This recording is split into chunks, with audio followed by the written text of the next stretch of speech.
Well, welcome to the next episode of the America First Energy podcast. I'm here joined by our newest staff member based down here in Louisiana, Mr. Jeff Arnold, who is fresh onto the Energy Right America First Energy project team.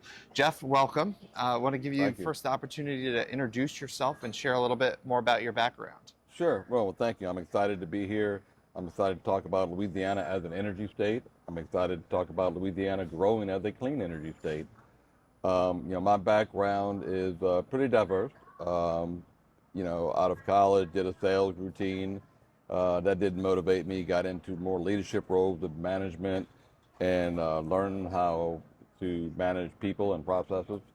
Led me into economic development and public service, working for the city of New Orleans as a director of business retention and attraction and in the economic development sector, and really got me into my first introduction into the world of utility, energy production, specifically electricity, and as well as other projects with regard to energy, because we are, the Gulf South. We are an energy producing state, and New Orleans was the hub of that for a very long time. And so that led me to elected public office. Yeah, tell me about your time in the Louisiana State House. Sure. So got elected, served, elected 4 times. So served 14 years in the Louisiana House. Was fortunate enough during that time to be named chairman of the Commerce Committee. The Commerce Committee has legislative oversight of the Public Service Commission, which handles all the day-to-day regulatory aspects of what utilities do in Louisiana. But if there was ever any legislation dealing with the Public Service Commission or dealing with the utilities themselves, it came through that committee. So it's kind of a baptism by fire. Yep. Learning everything that went into how utilities work, what they need to work. And, prior to really me working in economic development for the city, my exposure to utility was lights come on when I turn the switch on. Yep. And so this was a much more in-depth learning about not only the economic aspect of it, how a project decides where to locate and why to locate, and what resources are available to them when they locate there, and what resources need to be brought in, especially from an electric utility perspective. Well, let's talk about that economic angle, because you said this from the outset. Louisiana is an energy state. Louisiana understands energy and has a storied past with oil and gas and natural gas refining in the state. We need to be looking towards the future and how to become more competitive in today's economy. Louisiana imports a significant amount of the electricity that it consumes now. Put on your economic developer, state legislator hat for a moment. Walk through why energy specifically is so important when we're talking about growing our economy, growing Louisiana businesses with that secure energy supply. Well, sure. And our name really encompasses it. When you talk about, we're energy right, but we're also America's energy project. It's important that America can provide the energy it needs within America and not have to import that product. Louisiana and individual states are the same way. We all operate on different grids across the country. So having to buy electricity off that grid costs more than producing energy yourself within the state. And you just have to hope that the energy is available to buy when you need it. It goes back to when I turn that switch on, is the light on. So when you talk about the economic development side of it, when you're trying to attract major manufacturers, when you're trying to do a major industry to the state, you have to have the capability to provide them that power. Oil refinery has been a part of Louisiana since the beginning. The Gulf of America provides us endless opportunities with regard to exploration and the things that we need to do for the oil and gas side. But when that oil and gas gets to our shores, it goes to refineries.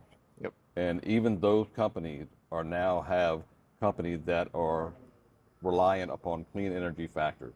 Yep. We're an all of the above group.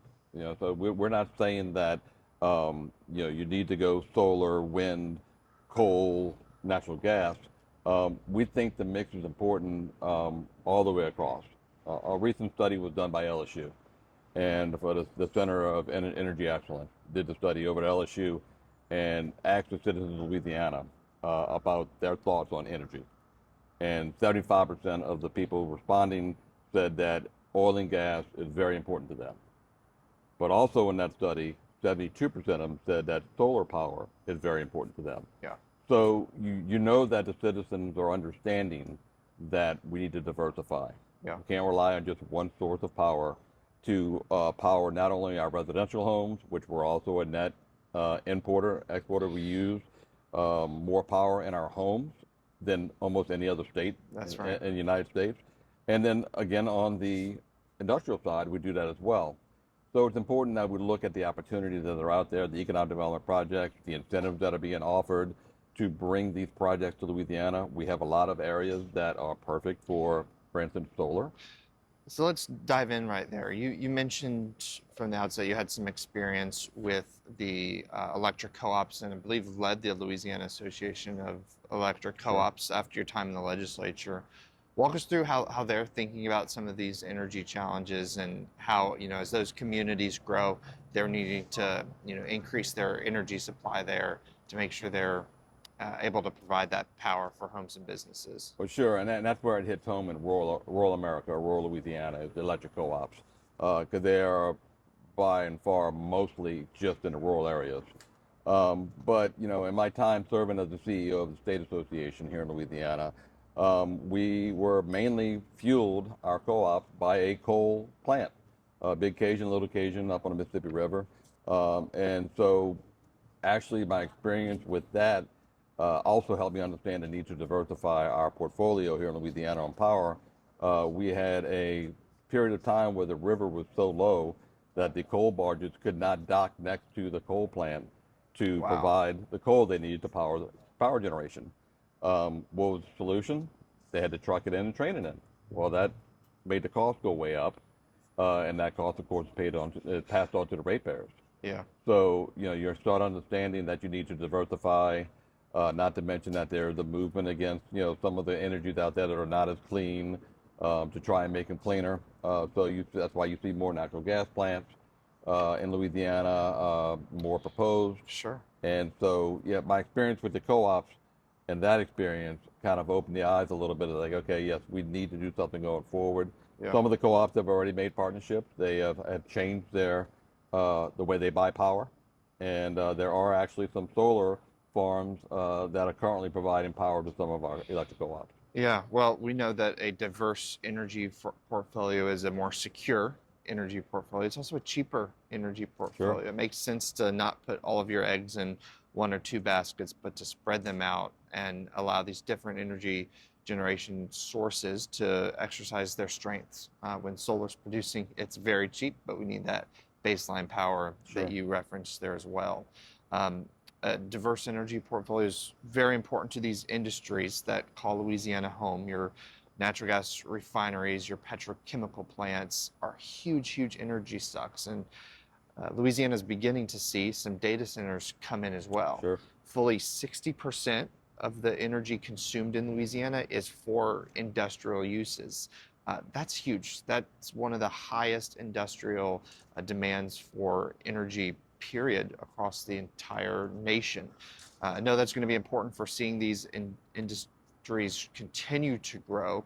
Can you speak to how that demand is expected to grow and the need to provide more Louisiana-made clean energy? Sure. I mean, absolutely. Just in the past year, we've had 3 major industrial developments that have been announced. One of them is a Meta AI plant up in northeast Louisiana. And already the energy provider has announced that they are going to be building, working with the Public Service Commission to get approval, 3 natural gas power generation facilities, 2 of them specifically just to power that facility.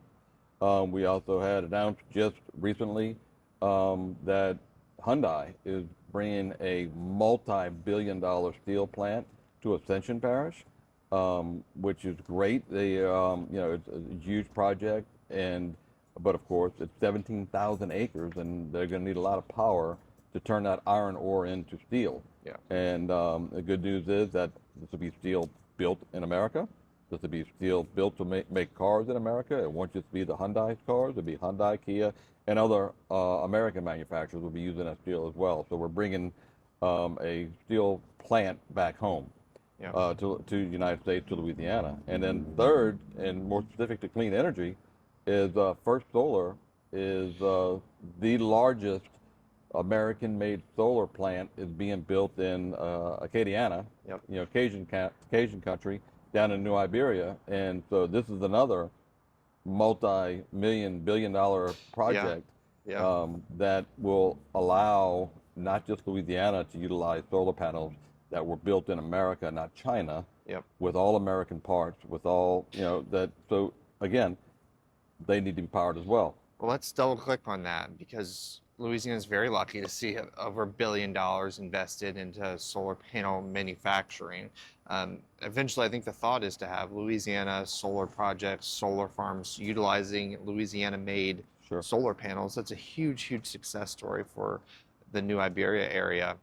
Let's dive in there. How do you think folks at the parish level are going to consider solar projects if they're able to say that these panels were made 3 or 4 parishes over? Sure. No, it's not just in America first, it's Louisiana first, right? We get down to the nitty gritty, get down to the state level. As we're talking and engaging with parish leaders, as they consider different projects and how they're going to govern those projects within their parishes, it's a plus. It's like, hey guys, these solar panels are being made right here in Louisiana. Yeah. And they're using American parts, and you don't have to, worry about the imports, the exports, the tariffs, everything else, homegrown in Louisiana. And so this is not only good for Louisiana to buy the solar panels and utilize them here, it's good because we're helping build a company that will sell nationwide. Yep, that's excellent.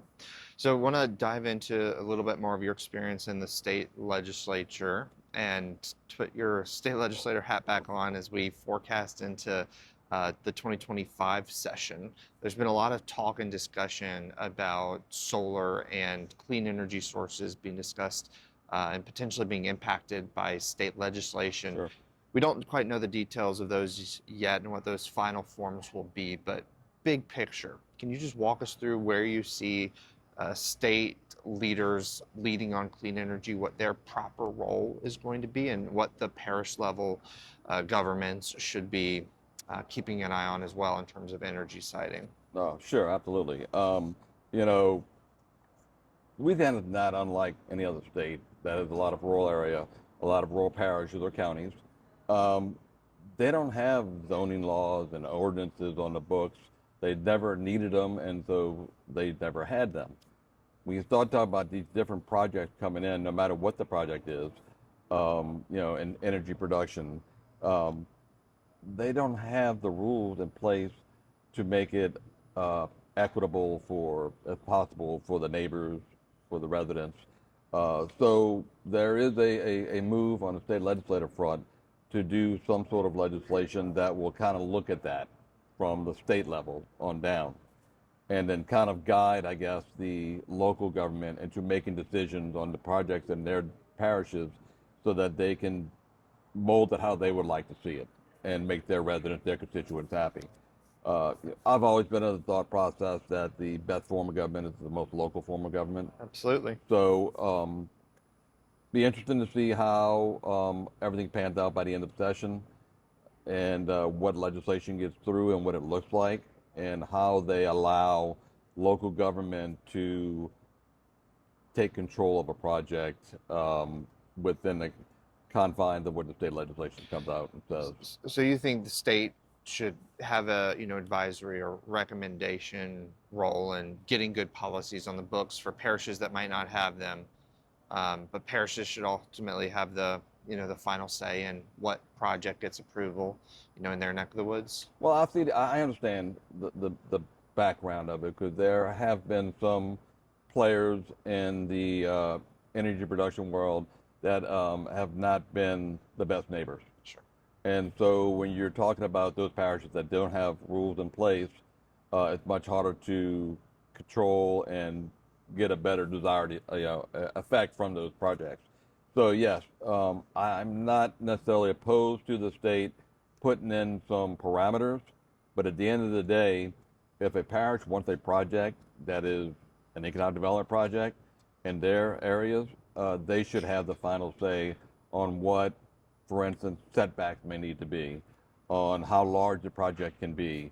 It really needs to come down at the end of the day that the state has set these standards. um, it's up to you to either keep those standards or make some of your own. Yep. And so I don't have a problem with that as long as at the end of the day, I really think it needs to stay local, the final decision. Yep. So we'll see how it comes up. Session is going to be underway, and it's not a long session, so we'll see in short order what everything looks like and how it all shakes out. Excellent. Well, thank you, Jeff, for your insights there on state legislation. We'll be back with more from the America First Energy podcast right after this.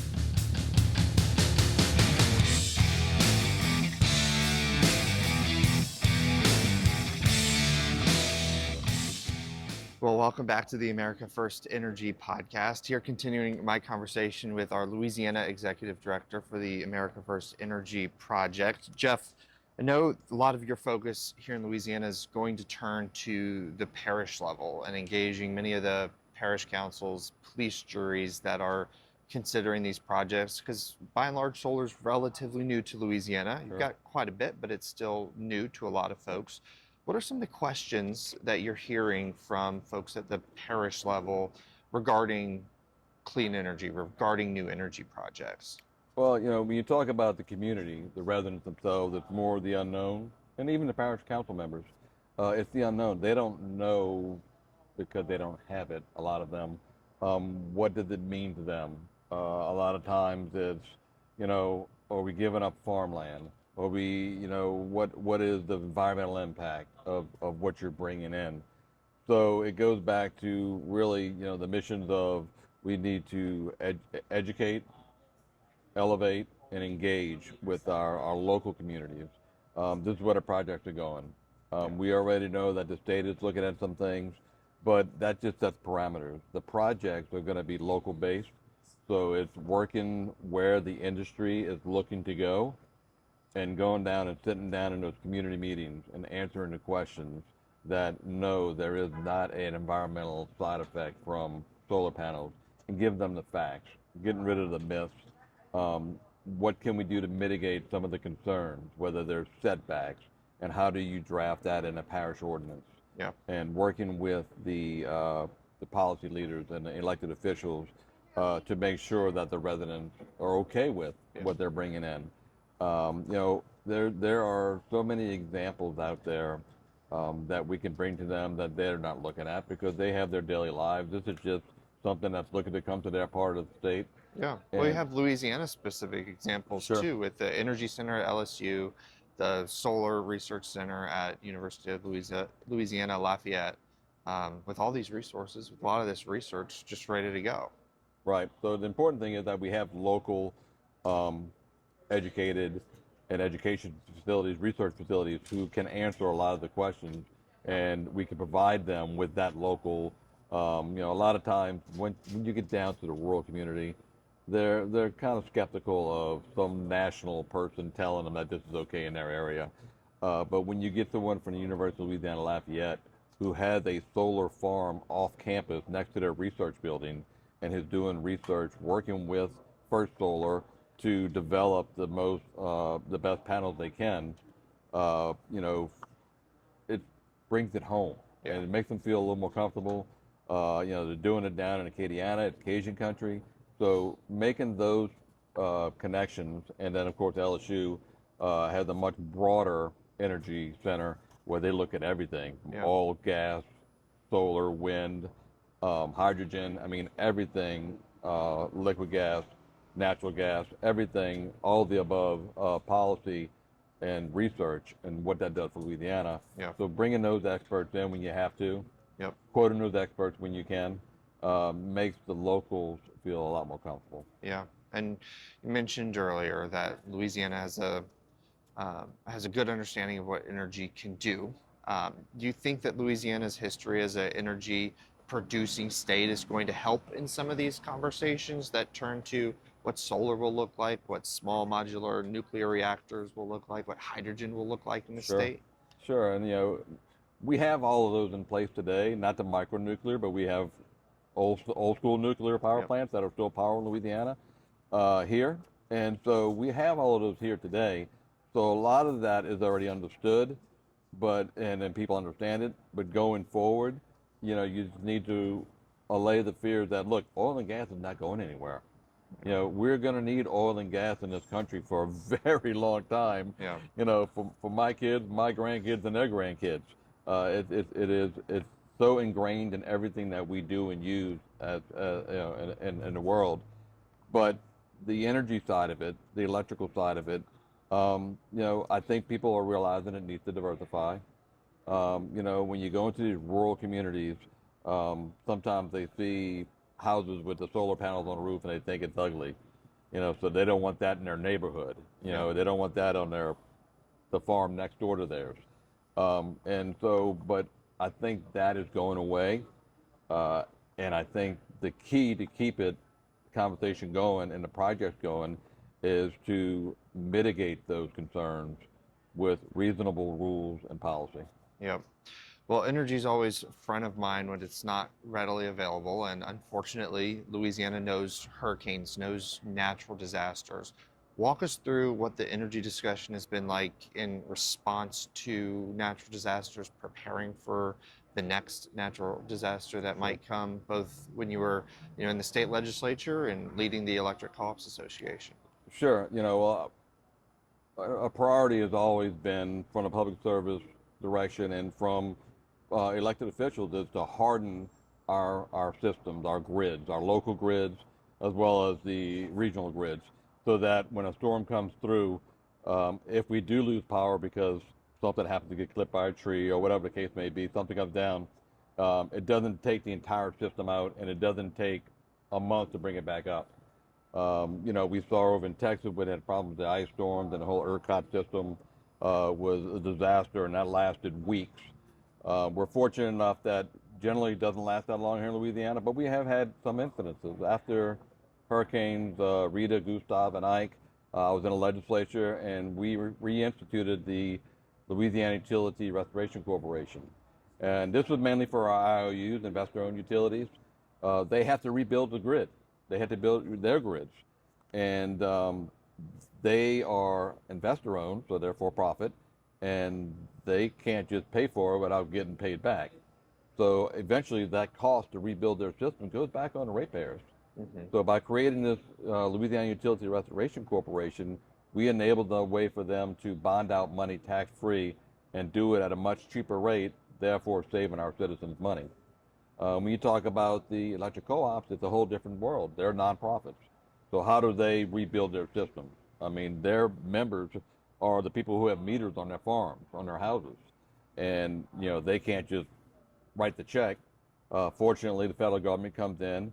But in addition, my time serving on the National Rural Electric Co-op Association, NRECA, as a board member representing Louisiana, and as a statewide manager for the electric co-ops in Louisiana, we have a system called mutual aid. And literally during some of these storms, we would have 17 states, co-ops from those 17 states, send in crews to help them get back online, and the federal government paid for that because they were nonprofits. And again, that's mostly in our rural areas. And so as the head of the statewide association, my team oversaw that, and we had to do everything. Make sure that the linemen were housed that came in, they were fed. It's just everything, set up camps and everything else for them when there was not other accommodations available. So there's a whole process in place, and the key is to continue hardening our systems. Yeah, and then making sure that we're doing the proper upgrades to the grid, making sure it's not a 50 or 100-year-old system that you're having to replace every time it breaks, but really moving into the next generation of it's of looking technology. forward, not looking, it's making sure that you're ready to go down the road and not afterwards saying, oh, we should have done this. You need to do it now. Yeah.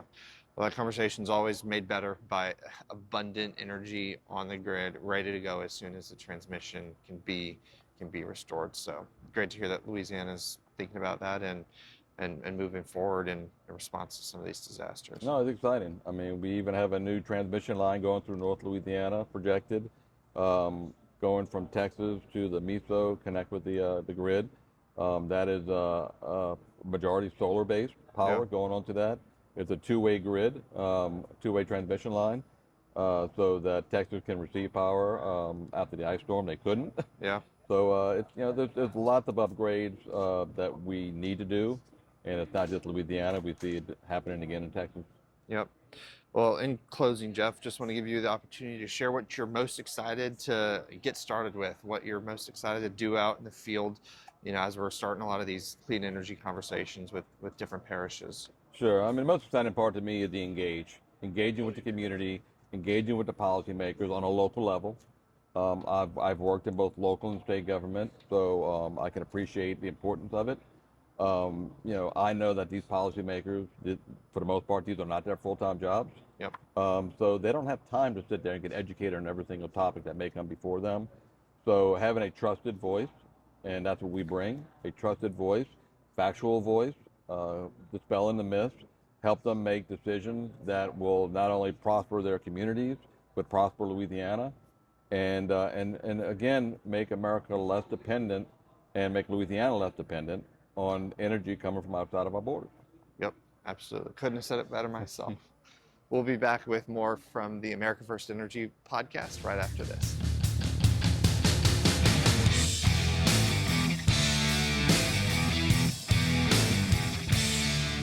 All right, Jeff, as you probably heard, we like to ask all of our first-time podcast guests one question to get to know them a little bit better, past the energy discussion and past the surface level elements. But if you could have dinner and sit down with one person throughout history to have a conversation to learn more about them, who would that be and why? Good question. Wow, there's so many different people that I would love to do that with. First would be my father, who's no longer here, but beside him, questions to ask, given my background, politics, my father was an elected official. I've been involved in Louisiana politics for 21 years of my career. Politics really hits me good, and probably just based on the history of it, George Washington. You look at what he did at his time, mostly self-educated man. Military, no fear, background, first person to sign the Declaration of Independence. And then you go further with that and, they decided that he was the best one to be president. Obviously admiration among his peers. But even more so than that, he ran the second time and then he got out. He's like, no man should have that power. It's the whole reason we had the revolution, to not have a king. Went back to farming. Huh? He went back to farming. He went back to farming. He was the first American president, maybe the only American president, to release his slaves. So it's just so many things that peek into the future of our country and his vision of what the country should be, his leadership. He gave up his commission in the military because he felt like the military definitely needed to be a military of the people, not of the government. Yeah. Would love to pick his brain and find out where that motive and where that idealism came from.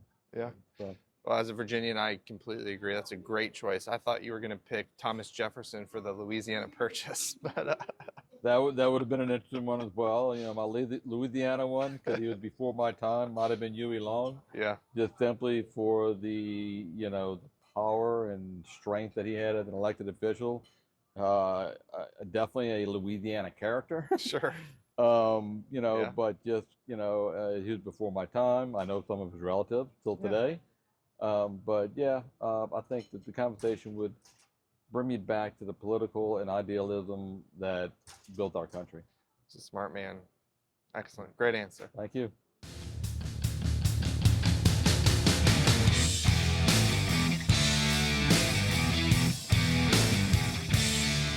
Welcome back to the America First Energy podcast. We're going to begin our In the News segment now, where we do our best to comment on, pontificate on some of the biggest energy news that comes out from week to week. We're here in Louisiana, here in New Orleans, and there was a big announcement just recently that has huge impacts on Louisiana energy.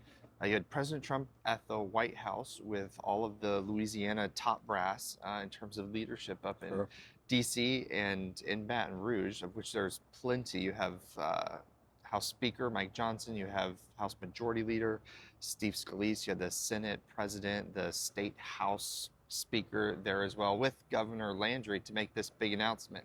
Jeff, tell us about it. Sure. Well, this would be a big announcement in any state, not just Louisiana. But Hyundai has announced that they are building a $5.8 billion, that's with a B, billion-dollar facility to a steel mill in Louisiana, and it's going to encompass 17,000 acres. Wow.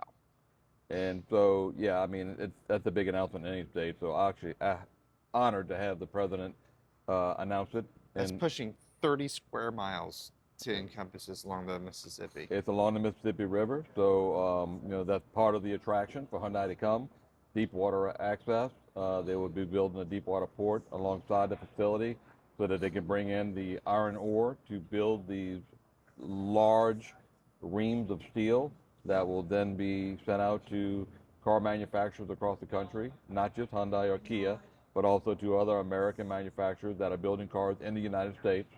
And it'll be used, made in Louisiana and used in the United States. Yeah. Well, I know that's a big check mark for Governor Landry and part of President Trump's effort to onshore as much manufacturing as possible. With that, it's going to take a lot more energy. If we're building things here, we have to power those factories. Sure. And you saw Energy Secretary Chris Wright, Interior Secretary Doug Burgum down here for a big announcement on a natural gas facility here. In Ascension Parish, they're going to have to find a way to power that $5.8 billion investment. How do you think that'll look like? What's the challenge going to be for the state? It's going to be interesting. This announcement didn't happen overnight. Kudos to Governor Landry and the Ascension Parish officials for really putting a package together that incentivized Hyundai to come here. But in addition, this whole time, they've been working with their local provider of electricity in Ascension Parish, which is Entergy. And so Entergy has been planning on how they're going to be able to harden their infrastructure and bring more transmission closer to this site. It's already a designated industrial site that Ascension Parish had made. But, obviously 17,000 acres is larger than anyone thought would be the size of a project come to that parish. Yeah. So it's a big win. Kudos to them. Kudos to them to having the foresight to work with the energy provider to make sure that when they're ready to start producing, that the power is there and ready to give them that they need. They're using a state-of-the-art electric arc to make the steel, which is part of Hyundai's sustainability, renewable energy platform. Yeah. Well, let's dive into that. Hyundai, like many big manufacturing and big high-tech firms, want to be consuming increasingly clean energy. Hyundai's got this commitment to move to 100% renewables over the next 20 years. That's a decision that they've made as a private business to do, and they're probably going to lean on Louisiana to help answer for some of that energy supply that they're demanding, right? Sure, and this new arc that they're putting in to create the steel is an electric arc, so it's not a traditional one that would have emission so it's all part of their clean energy, part of their renewable energy pack with themselves to go within the next 20 years, all renewable. And so excited to have in Louisiana. We want them to be able to produce what they need to produce. And if they could do it in a cleaner way and commit to using renewables, I think that's better for everyone all the way around. Yeah, well, you see this almost $6 billion investment in just the plant itself. There's investments that will flow from that to help power it, to help supply the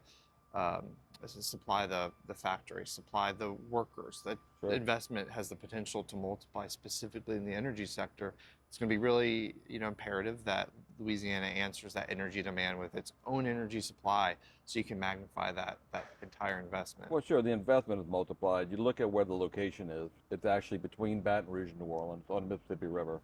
So you will have benefits going economically from Baton Rouge to New Orleans and beyond, to supply everything they need for this facility. Yep. It does.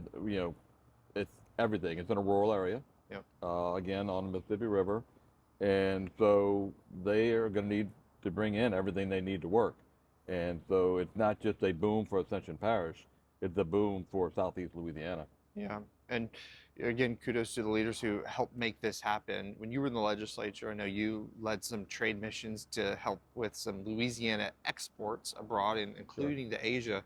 What does that negotiation look like? And when folks overseas are looking to deploy capital into America, what do they want to see? Sure.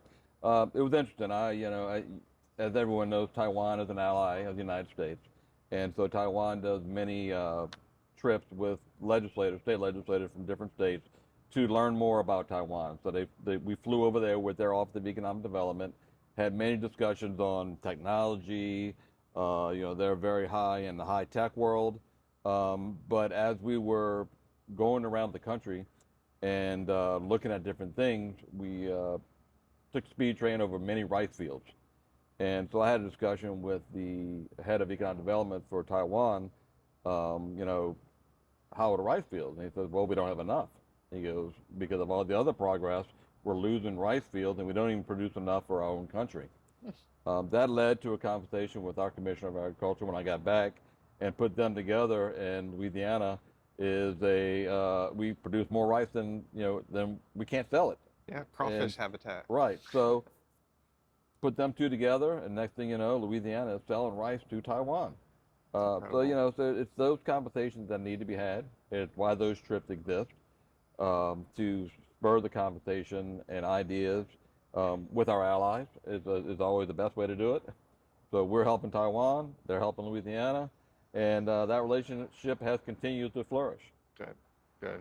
Well, just to tie that all together, I mean, when Hyundai was looking for some place to invest, you guys had to bring the entire package, the economic deal, the energy supply. It's great to see that's finally being announced, and they've got something to show for it that'll help grow this local economy around Ascension Parish for many decades to come. Sure. We said it. Kudos to the team from the state, from the parish. These are complicated deals. And when you talk about the scope and size of this deal, you think about the components that go into it. Well, you got to get the land, you got to get the supplies to the employees, you got to get the electric power, Yep. to facilitate what they're going to be doing in manufacturing there. So again, kudos to that team for putting in the work and closing the deal and having the incentives in place to attract such a great facility.